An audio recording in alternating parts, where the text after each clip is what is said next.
Do you ever feel like our politicians just aren't listening to us? I know whenever I'm in that voting queue, I'm always thinking, this doesn't really matter. The same person's going to be elected and they probably won't listen to what I want. I'm mostly thinking about the sausage sizzle I'm going to get afterwards.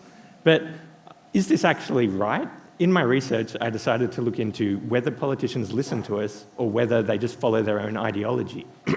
This is a very important question for us as a society, because in our democracy, we need our politicians to listen to us, so that they can put in place the policies that we want to live under. If they don't listen to us, who knows where we're going to end up. But it's also an important question for economists, because in our theories, we think that politicians should get really close to what their electorates want, but we need data to actually check this theory. So to do this, I was actually able to make use of data from the Same-Sex Marriage National Survey that was out last year, that many of you probably took part in. That survey was a really unique opportunity to look at this question, because it involved everyone in Australia voting on one topic and providing feedback to their politicians, who very quickly debated on it and voted on it in Parliament. But how to see whether they took our votes into account?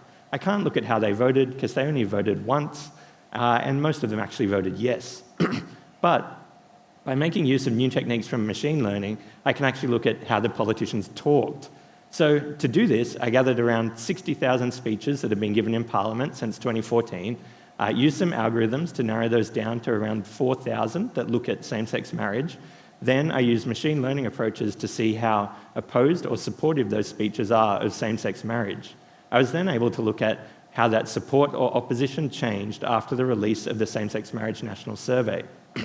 On the whole, it looks like, for most of us, our politicians actually did listen to our votes. They tried to get a bit closer to the position of their electorate. This was particularly the case when the politicians' ideology matched up with the ideology of the electorate. There were only a small number of us where the politicians were strong in their opposition to same-sex marriage, where it appears that they didn't listen to their voters.